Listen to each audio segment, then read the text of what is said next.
거처의 개념이죠. 말 그대로 어떤 것에 거하는 상태에 대한 얘기입니다. 그러나 천국은 나라에 대한 개념이에요. 나라라고 하는 건 통치를 뜻하는 거예요.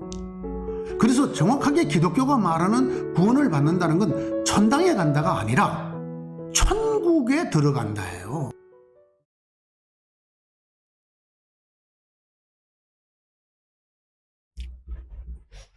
안녕하십니까. 기독교와 신앙, 믿음에 대해서 AS를 해드리는 공간, AS교회의 배한숙 목사입니다. 오늘은 AS가 도착했습니다. 아니, AS 요청이 도착했습니다. 먼저 한번 그 요청을 들어보시겠습니다. 안녕하십니까. 목사님의 AS교회에서 AS를 받고 싶은 것이 있어 이렇게 연락을 드립니다. 저는 기독교 가정에서 자랐습니다. 어려서부터 예수님은 나의 죄 때문에 십자가에 달리셨고 나는 그러한 예수님이 나의 구원자이심을 믿습니다. 고백만 있으면 구원을 받는다고 배운 사람입니다. 그리고 실제로 몇 년 전까지 기독교인들이 흔히 말하는 그 구원의 확신 속에서 살았습니다. 그런데 제 아버지가 어떤 장로의 깸에 빠져서 다단계 사기를 당하는 일이 벌어졌습니다. 평소에 잘 아는 장로였습니다. 10여 년을 다니고 받은 제 퇴직금이 모두 없어졌습니다. 이번에는 또 어떤 목사에게 다단계 사기를 당해 현 직장에서 1년간 모은 적금도 날렸습니다. 약 6개월 전입니다. 아버지가 다니는 교회에 오후 예배 때 외부에서 말씀을 전한다는 사람을 데리고 와서 예배를 빙자한 다단계 판매를 하였다고 합니다. 물건을 파는 광고를 설교로 가장하여 노인들을 속여서 물건을 판 것입니다. 아버지는 지금도 자칭 목사라고 하는 사람에게 속아서 무슨 코인인가 하는 것에 투자를 하겠다고 돈을 마련해 달라고 하십니다. 또 무슨 소금물이 건강에 좋다느니 그거 사서 마시거나 바르면 병이 없어진다느니 하는 말씀을 하고 다니십니다. 저는 저희 아버지를 다단계 사기로 이끈 장로와 목사들을 한결같이 예수가 나의 구원자임을 말하는 자들입니다. 입술의 고백과 실제의 생활이 서로 다른 성직자와 직분자를 경험하고 저는 기독교를 버리고 싶은 마음까지 들었습니다. 주변 사람들과 조직을 병들게 만들고 듣고 싶은 설교만 들으며 삶의 향기 없이 예배와 기도만 최우선으로 생각하고 심지어 범죄에 가까운 일을 저질러도 정말 입술의 고백만으로 구원을 받는지, 그렇게 구원을 받는다면 그 구원은 무슨 의미가 있는지 저는 모르겠습니다. 목사님, 더러운 삶을 살면서 입술만으로 믿음을 고백하는 기독교인들에 대해서 그들의 믿음과 구원에 대해서 말씀해 주십시오. AS를 요청해 드립니다. 네, 정말 가슴이 아픕니다. 그리고 제가 먼저 대신 사과를 드리겠습니다. 죄송합니다. 미안합니다. 저도 목사의 한 사람이기 때문입니다. 생각해 봅니다. 제가 만약 이런 일을 당했다면 저는 어떤 기도를 했을까? 하나님, 저들을 용서해 주십시오. 저들이 무슨 짓을 하는지 모릅니다. 이런 기도를 했을까요? 하나님, 어떻게 저런 사람들을 내버려 두십니까? 어떻게 저런 사람들을 그냥 두고 계십니까? 라고 기도했겠습니까? 이분들의 문제는 어떤 개인들에게 피해를 끼치고 그들로 하여금 어려움을 겪게 하고 그래서 그들이 분노하게 되는 것 이상의 문제입니다. 이 사람들은 사회적으로도 해악을 끼치는 사람들입니다. 특히나 종교 쪽에서 말씀을 드리자면 기독교와 교회에 큰 해악을 끼치는 사람들입니다. 사람들이 누구 때문에 교회를 욕합니까? 누구 때문에 교회를 떠납니까? 예수님 때문입니까? 이런 사람들 때문입니까?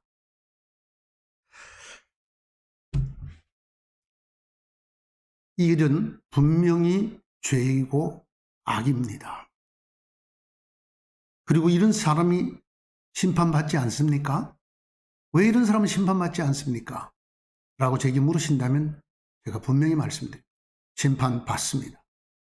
반드시 심판받습니다. 우리 생각에 그래야 된다고 생각하기 때문이 아닙니다. 하나님께서 그렇게 하시겠다고 말씀하셨기 때문입니다. 우리가 요청해서가 아니라 하나님이 그런 분이시기 때문에 그렇습니다.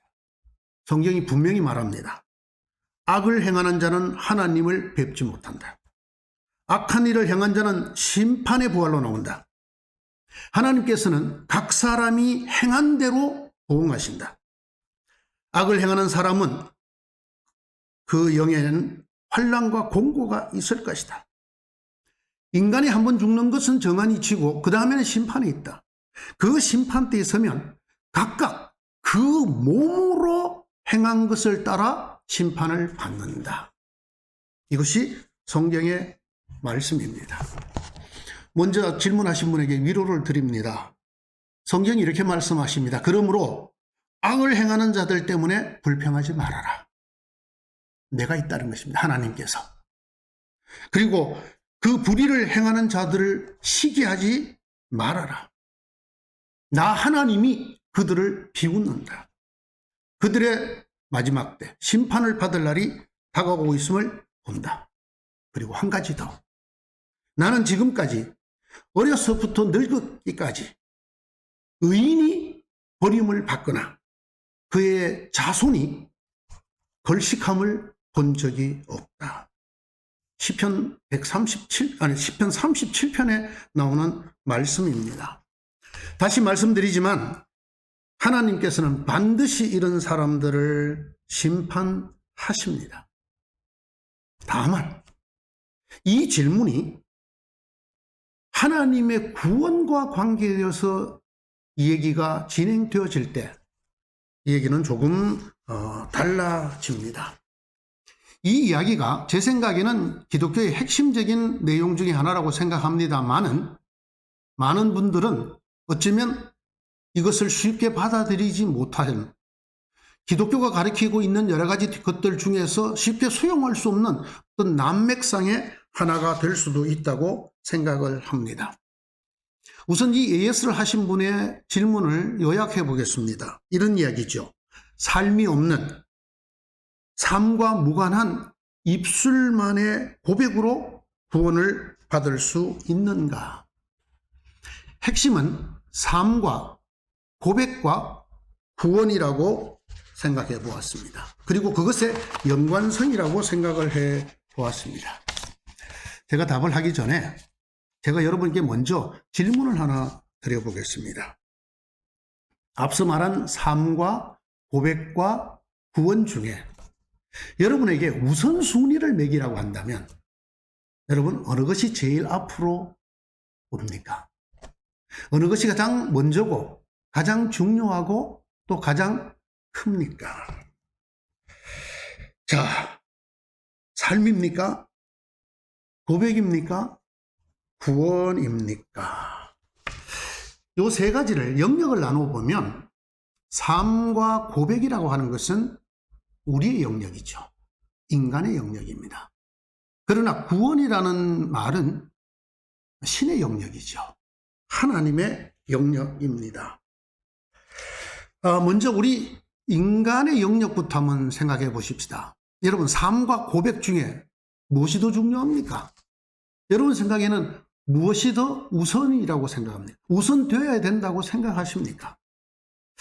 제 생각에는 아마 많은 분들이 삶이 더 중요하고 우선되어야 된다고 생각하시리라 생각을 합니다.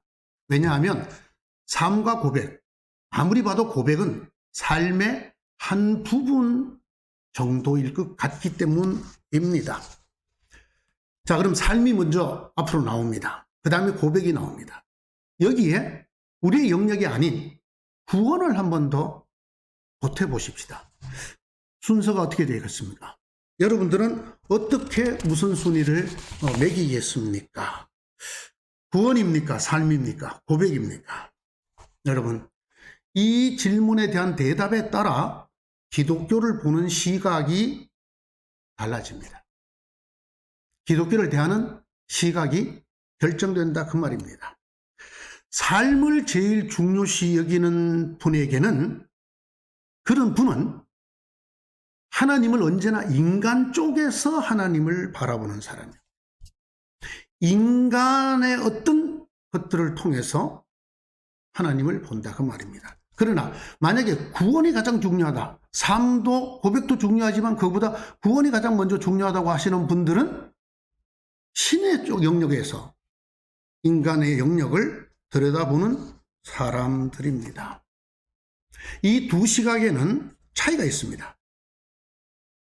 앞에 분은 인간의 생각이나 사고나 인식의 정점에 있는 어떤 존재, 그런 분을 신이라고 생각합니다. 그리고 그런 인간들의 사고의 정점에 있는 그분에게 인간들이 갖고 있는 요청, 이것에 대한 대답하는 존재가 신이 됩니다. 그런가 하면 두 번째 사람, 구원이 삶이나 고백에 우선한다고 생각하시는 분들은 인간을 신 안으로 집어넣습니다. 신 안에 있는 인간입니다. 그 신의 요청에 응하는 인간, 인간의 요청에 의하는 신이 아니라 신의 요청에 응하는 인간을 생각하게 됩니다. 이런 말씀입니다.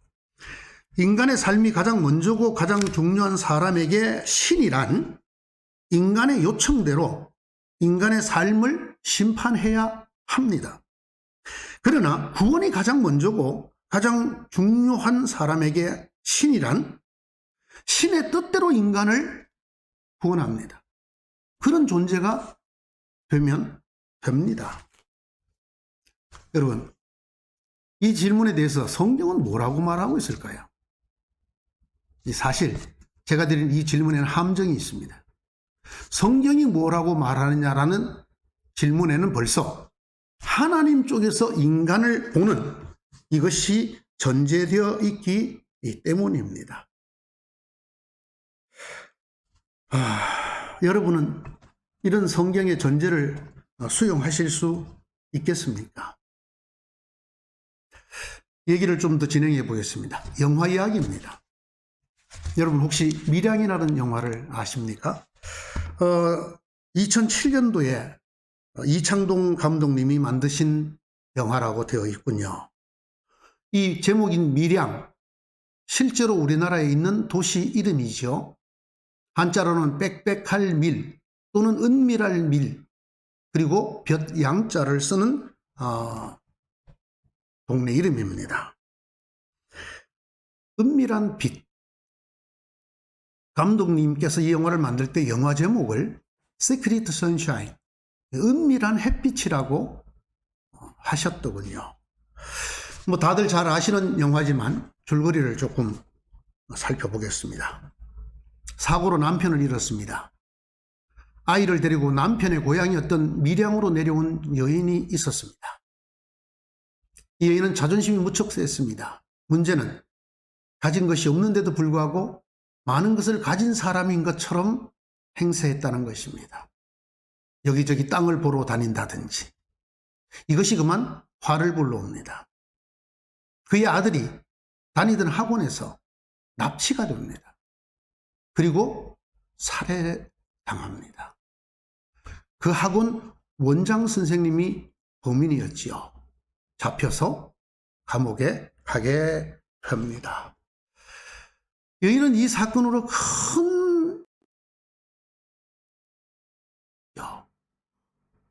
좀 심하게 표현하면 나락에 떨어진 삶을 살았습니다.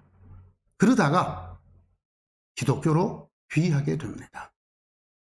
그리고 점점 마음에 안식을 얻고 그리스도가 말씀하시는 그 정신을 따라서 이제는 그 범인을 용서해 주겠다는 마음까지 먹게 됩니다. 그래서 교도소로 찾아갑니다. 내가 당신을 용서하겠다 라는 말을 전하러 갔습니다. 그런데 거기서 그녀는 더 큰 상처를 받게 됩니다. 자기를 보고 자기가 잘못했노라고 사죄를 하기는커녕 그 범인은 나는 이미 하나님으로부터 용서를 받았다 라고 뻔뻔하게 자기의 죄의식을 털어버리는 이런 모습을 보여주게 됩니다. 이 여인은 분노합니다. 절규합니다. 그는 교회에 해코지를 합니다. 그러다가 결국 그녀는 신에게 보란듯이 자기 손목을 긋습니다. 다행히 목숨을 거진 그녀가 오랫동안 병원 생활을 하게 됩니다. 정신병원까지 거치지요. 그런 다음 그녀가 몇 년이 지나고 퇴원을 합니다. 퇴원을 한 그녀는 마치 새로운 삶을 시작했다는 다짐이라도 하듯이 머리를 다듬으러 미장원을 갑니다. 그곳에서 그녀는 또 한 번 놀라운 장면을 보게 됩니다. 그곳에 미용사 중에 자기 아들을 죽인 살인범의 딸이 있었습니다. 미용사가 되어 있었던 것이지요. 그녀는 그 미용실을 뛰쳐나와서 집으로 갑니다. 그리고 집에서 그녀 스스로가 자신의 머리카락을 자릅니다. 바람에 그 머리카락이 날립니다. 그때 햇볕이 비춰집니다. 이런 영화입니다. 여러분 다 잘 아시는 영화이지요. 여러분 어떻게 생각을 하십니까? 이 여인의 분노, 여러분 동의가 되지 않습니까? 저는 충분히 동의가 됩니다. 내가 용서하기 전에 어떻게 하나님이 먼저 용서를 하십니까? 어떻게 하나님에게 네가 먼저 용서를 받았다고 말할 수 있느냐? 너의 죄는 나한테 용서를 받아야 되는 것이다. 이런 절규와 분노에 찬 그녀의 모습, 저는 참 숙연하게 받아들였습니다. 누구라도 그러지 않았을까요? 물론 결국 그녀는 그 일 때문에 정신적으로 어려움을 겪게 되고 정신병원에도 가게 됩니다만은, 여기서 제가 갖는 의문이 있습니다. 이 감독은 이렇게 말했다고 합니다. 이 영화는 신에 대한 영화가 아니다. 인간에 대한 영화다. 신은 아무것도 하지 않았다. 그런데 그녀는 신이 이렇게 했다고 생각을 한다. 조금 더 보태보고 싶습니다. 여러분, 이 여인의 분노가 누구를 향한 분노라고 생각을 하십니까? 정말 그대로의 모습인 신을 향한 분노입니까? 그녀의 마음속에 그가 기독교의 귀의를 하고 하나님을 믿고 그리스도의 정신을 따라 살겠다고 했던 그녀의 마음속에 신은 이럴 거야, 신은 이래야 된다 라고 생각했던 그 신에 대한 배신감일까요? 이 영화 때문에 이런 생각이 깊어졌습니다. 용서의 이름으로, 사랑의 이름으로 우리 삶과 무관하게, 피해자이고 당사자인 우리와 무관하게 용서해 줘버리는 하나님은 있을 수 없다 라고 하는 그녀가 아닐까요? 저는 그녀의 분노가 어느 쪽을 향하고 있는지에 대한 깊은 질문을 제 스스로에게도 던지고 여러분에게도 남겨드립니다. 포스터에 이런 문구가 있었다고 하죠. 이런 사랑도 있다. 이런 사랑도 있다고 말한 이 밀양의 사랑은 어떤 사랑일까요? 누구의 사랑을 말하는 걸까요? 신의 사랑일까요? 신은 반드시 이래야 된다고 생각하는 그녀의 마음속에 있는, 아니 우리 인간의 마음속에 있는 사랑일까요? 여러분 어떻습니까? 때로는 정말 동의할 수도 수용할 수도 없지만은 하나님께서 하나님 방식대로 하는 그 사랑이 먼저입니까? 아니면 개인적으로 뿐만 아니라 사람들이라면 능히 이렇게 생각할, 공통적으로 생각할, 신은 이래야 한다, 신의 정의는 이래야 한다 라고 생각하는 신의 사랑은 이래야 된다고 생각하는 그 사랑이 문제입니까? 이 질문해 주신 분에게 제가 두 번째 말씀을 드립니다. 분노하십시오. 그리고 저주도 서슴없이 하십시오. 온 힘을 다해 할 수만 있다면 그런 사람들이 우리 현실 속에서 처벌을 받고 죗값을 치르게 하십시오. 그리고 그들이 그런 심판과 죗값을 받도록 해달라고, 그들의 멸망을 보게 해달라고 하나님에게 기도하십시오. 제 말이 아닙니다. 성경에는 이런 기도가 더러 나오고 있습니다. 다만 한 가지 더, 하나님을 하나님으로 대하셔야 합니다. 내가 원하는 것을 해주는 하나님이 아니라 하나님의 방식대로 하는 하나님이어야 하나님입니다.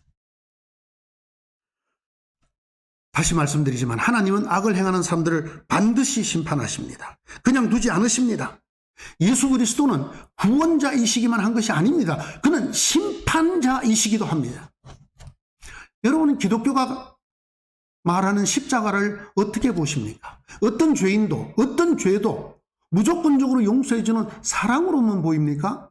아니면 하나님 앞에 죄란, 하나님이 자기 독생자를 대신 죽여서라도 반드시 그 대가를 치르게 하고 죄값을 받아내야 한다고 하는 하나님을 드러내는 하나님의 정의로 보이십니까? 사람들에게 죄악을 행한 사람들, 그 원수를 갚는 일이 하나님에게 있습니다. 그들을 심판하는 것은 우리가 아니라 하나님이십니다. 그렇게 되어야 합니다. 하나님에게 맡기십시오. 그것이 하나님을 하나님으로 믿는 일입니다. 성경 말씀을 조금만 더 드리겠습니다. 악한 자들이 잘 된다고 해서 속상해하지 말며 불의한 자들이 잘 산다고 해서 시새워하지 말아라. 그들은 풀처럼 빨리 시들고 후송기처럼 사그라지고 만다.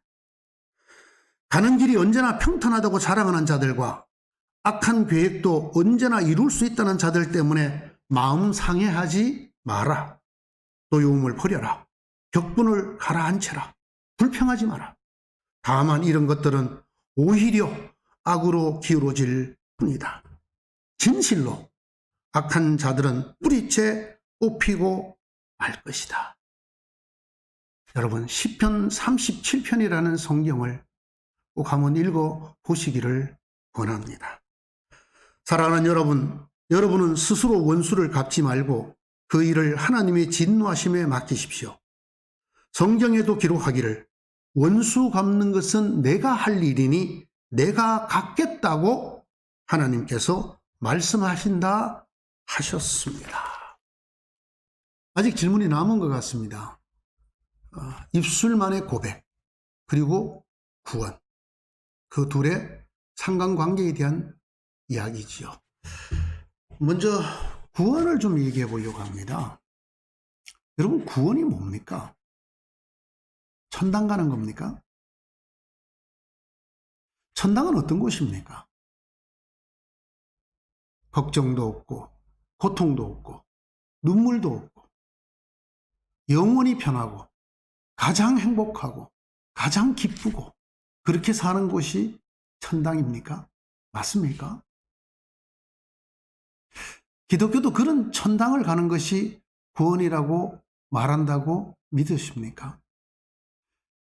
이 질문하신 분처럼 많은 분들이 기독교의 구원에 대해서 저항감을 갖고 있는데 그 이유는 바로 구원 곧 천당을 가는 것, 천당은 곧 이렇게 영원히 사는 곳이라는 생각 때문이라고 저는 생각합니다. 여러분, 가만히 생각해 보십시다. 이게 천당 맞습니까? 인간이 소원하고 바라고 생각하는 최대치, 최상치, 이걸 만들어 놓고 이걸 천당이라고 말을 합니다. 그리고 그곳에 가서 영원히 사는 것을 구원받는다고 얘기합니다. 죽어서 천당 간다.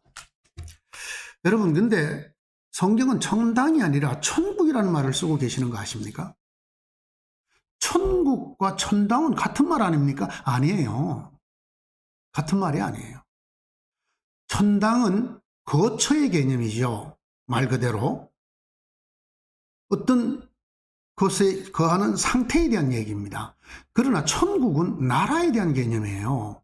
나라라고 하는 건 통치를 뜻하는 거예요. 그래서 정확하게 기독교가 말하는 구원을 받는다는 건 천당에 간다가 아니라 천국에 들어간다예요.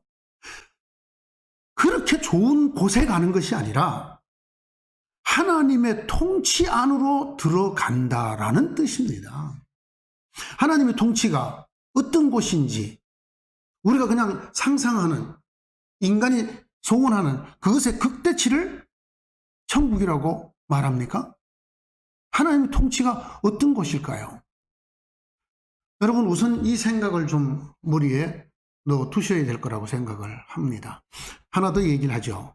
그러면 입술만의 고백을 얘기해 봅니다. 성경에 이런 구절들이 많이 있습니다. 너희가 사람들 앞에서 나를 시인하면 나도 하나님 앞에서 너희를 시인하겠다. 사람이 마음으로 믿어 의에 이르고 입술로 시인하여 구원에 이른다. 맞습니다. 그런데 이런 성경 구절도 있습니다. 나더러 입으로 주여 주여 하는 자가 천국에 들어가는 것이 아니다. 하나님 아버지의 뜻을 행하는 자가 천국에 들어간다. 자, 이제 정리 한번 해볼까요? 우리가 생각하는 천당은 그냥 흔히 우리가 생각하는 것처럼 예수님 믿습니다. 예수님 나의 구세주입니다. 나의 죄를 다 용서하셨습니다. 나는 그 덕분에 천당 갑니다. 그분들은 천당 갑니다. 천당 갑니다. 천국이 아니고. 그러나 입술의 고백만 하고 삶이 없는 사람은 천국에 가지 못합니다. 천당과 천국은 제가 앞에 말씀드린 것을 깊이 새겨 생각하십시오. 하나님의 통치는 그런 곳에 있지 않다라는 말씀입니다.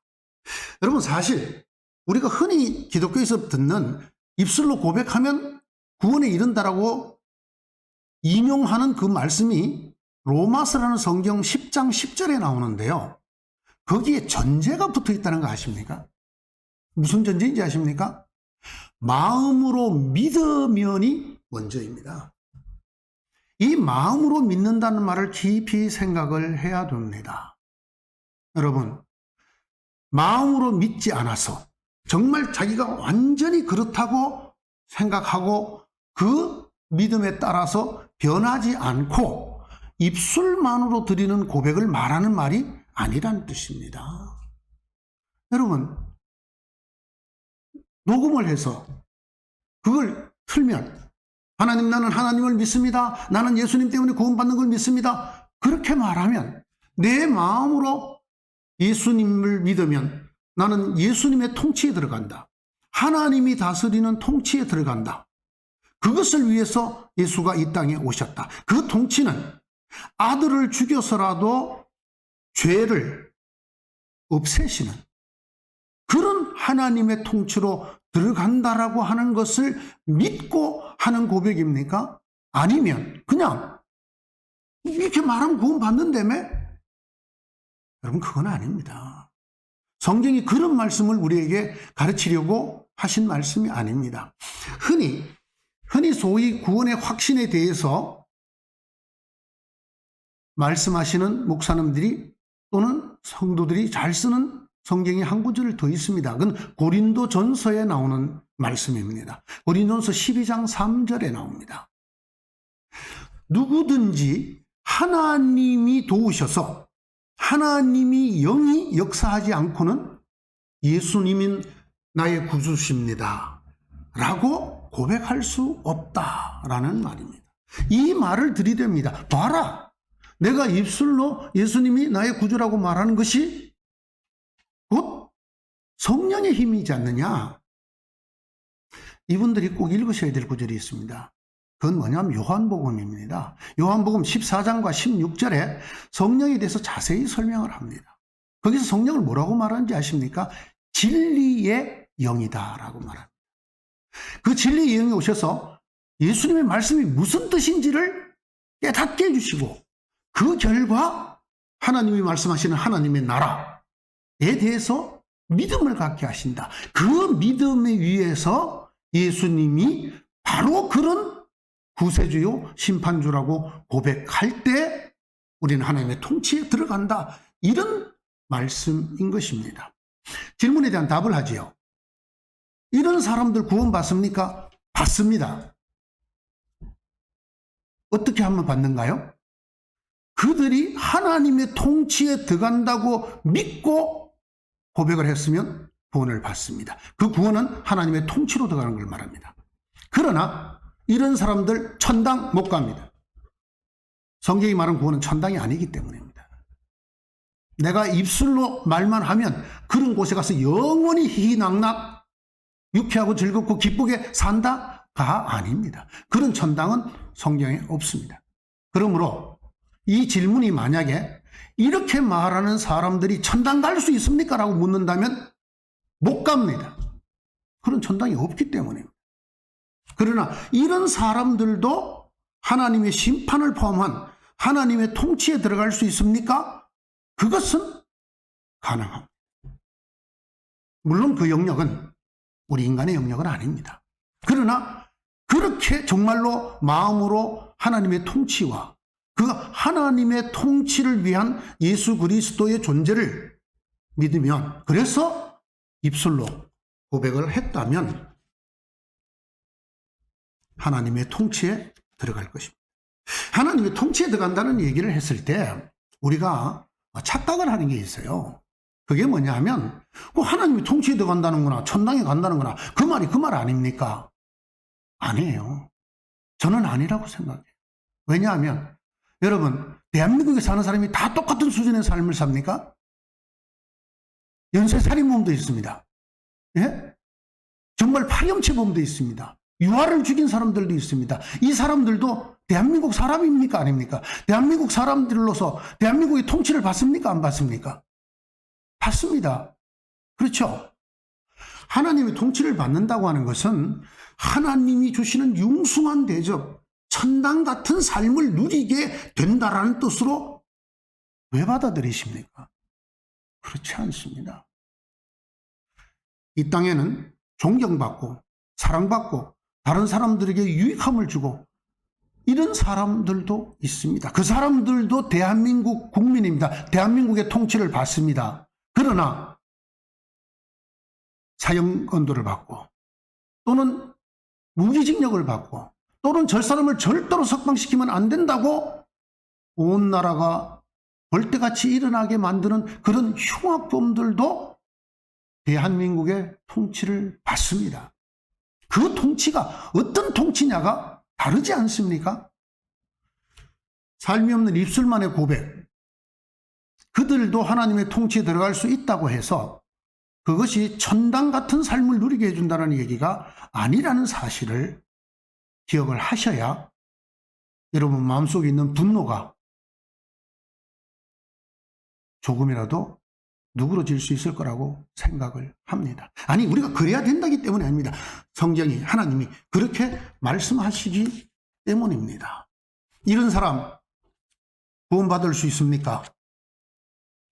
있다와 없다, 제가 지금 두 가지를 얘기했어요. 그러나 잘 들으면 그 뜻이 하나라는 걸 알게 될 것입니다. 천당 같은 삶을 누리는 구원은 없다. 못 받는다. 그들에게 기다리는 건 심판일 것이다. 심판을 포함한 하나님의 통치에 들어갈 수 있느냐? 그렇다면 예, 그렇습니다. 하나님의 심판을 포함하는, 하나님의 징계를 포함하는 하나님의 통치에 들어갈 수 있습니까? 예, 있습니다. 오늘 여기까지 하겠습니다.